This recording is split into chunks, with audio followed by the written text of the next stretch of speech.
मुझे भी अपना स्टार्टअप बनाना है, लेकिन मैं स्टार्ट कहाँ से करूँ? कुछ नहीं करना यार, बहुत ही आसान है। अगर आपको अपनी खुद की ब्रांड लॉन्च करनी है और वो भी अकेले, तो आप सोल प्रोप्राइटरशिप में जा सकते हो। सोल प्रोप्राइटरशिप का मतलब क्या है? आप खुद अकेले अपने बिजनेस को अपने खुद के पैन कार्ड पे चला सकते हो। देखिए, सिंपल सा प्रोसेस है। आपके पास खुद का पैन कार्ड होगा, अगर नहीं है और आप 18 साल के हैं तो आप अपना पैन कार्ड बनवा लीजिए। जैसे ही आप अपना पैन कार्ड बनवाएंगे अपने इंडिविजुअल नेम पे, आप उसके लिए जीएसटी में रजिस्ट्रेशन ले लीजिए। तो बस सोल प्रोप्राइटरशिप रजिस्ट्रेशन बहुत ही सिंपल है। आप खुद के नाम पे अपना बिजनेस शुरू कर सकते हैं, अपना डोमेन रजिस्टर कर सकते हैं, अपना ट्रेडमार्क ले सकते हैं, लाइसेंसेस ले सकते हैं, अपना बैंक अकाउंट खुलवा सकते हैं अपनी फर्म के नाम पे। तो चलिए शुरू करते हैं। अगर आपको क्लोथिंग ब्रांड शुरू करनी है जिसका नाम है फैब्रिक फर्स्ट, या आपको फूड बिजनेस शुरू करना है वीरे दी चाप, आप कुछ भी शुरू कर सकते हैं। सबसे पहले कंसर्न होता है भाई लाइसेंस का। कौन से लाइसेंस चाहिए, किस तरह के लाइसेंस चाहिए, कितने सारे लाइसेंस चाहिए, क्या मेरे नाम पे हो जाएगा, क्या मेरी पैन पे हो जाएगा? तो देखिए बॉस, इन सब का आंसर है यस, आपके खुद के पैन पे। अगर आप 18 साल के हैं और आपके पास एक पैन कार्ड है, सिर्फ एक पैन कार्ड जो आपके खुद के नाम पे है, उसके बेस पे आप लाइसेंसेस अप्लाई कर सकते हैं कोई भी। चलिए, सबसे पहला लाइसेंस है सर,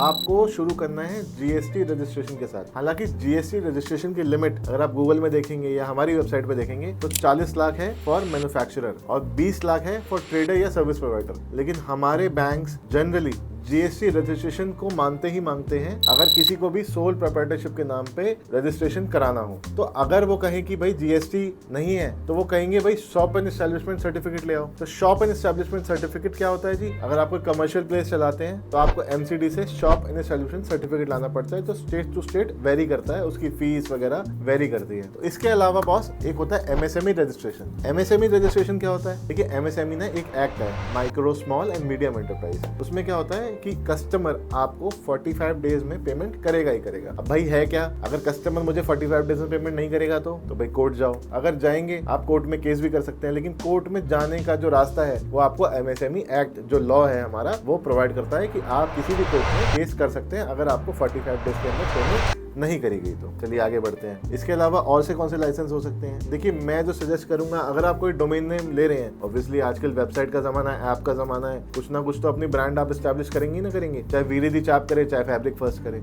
तो देखिए, उसके लिए आपको, अगर आप डोमेन नेम ले रहे हैं, डोमेन नेम आप गोडैडी या होस्टिंगर किसी से भी ले सकते हैं, ऑब्वियसली आपको ज्यादा पता होगा, तो आपको उसको ना ट्रेडमार्क जरूर कराना है। भाई ट्रेडमार्क क्या होता है? देखिए, कोई भी ब्रांड, फैब्रिक फर्स्ट या वीरे दी चाप, बहुत सारे आप कोई भी वेबसाइट पे देखेंगे ना, सारी ब्रांड्स मोटा मोटा आज की डेट में ट्रेडमार्क हो गई हैं, मतलब वो लॉक हो गई हैं कि भाई इसमें क्या है, आपकी ब्रांड, अब आपने मेहनत करी थी वीरे दी चाप पे 2 साल, मैं नया नया बंदा आया, मैंने सोचा कि भाई आज शुरू कर लेते वीरे दी चाप, उसकी तो एस्टैब्लिश्ड है, मैंने देखा भाई उसका तो ट्रेडमार्क ही नहीं है। बहुत सारे ऐसे केसेस हैं जिसकी ब्रांड 10-10 साल चल रही है लेकिन उन्होंने ट्रेडमार्क ही नहीं कराया, तो दूसरों ने क्या करा, चोरी करके अपनी ब्रांड चेप दी। हमारे यहाँ तो कल्चर ही है ना कॉपी पेस्ट का, तो भाई कर दी और अपने ब्रांड ले गए। तो ट्रेडमार्क रजिस्ट्रेशन आप कराइए, आप अपना लोगो रजिस्टर करा सकते हैं, अपना टेक्स्ट रजिस्टर करा सकते हैं, ठीक है, इसको ट्रेडमार्क जरूर कराइएगा। इसके अलावा जो मेरा फेवरेट है वो है स्टार्टअप इंडिया रजिस्ट्रेशन। देखिए, स्टार्टअप इंडिया रजिस्ट्रेशन हमारे सरकार का ना एक सीवी है, बायोडाटा है एक बिजनेस का। होता क्या है, कोई भी अगर आपको स्टार्टअप इंडिया रजिस्ट्रेशन पे देखेगा, इवन गूगल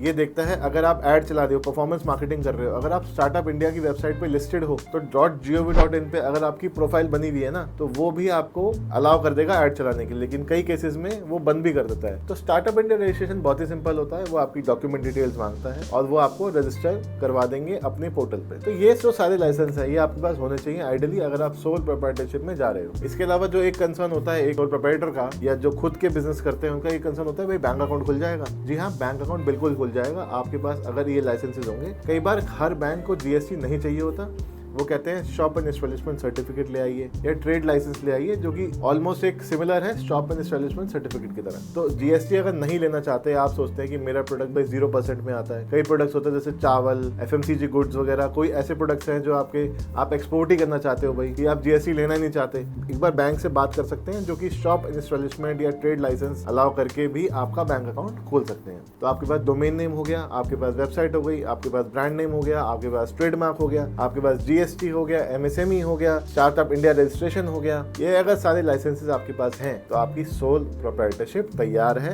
आप अपना बिजनेस अमेजॉन, नाइका, फ्लिपकार्ट जहां भी शुरू करना चाहते हैं वहां कर सकते हैं। और अगर आपको कोई और इन्फॉर्मेशन चाहिए आप कमेंट्स में डाल सकते हैं and we'll try to reply you as soon as possible. Thank you.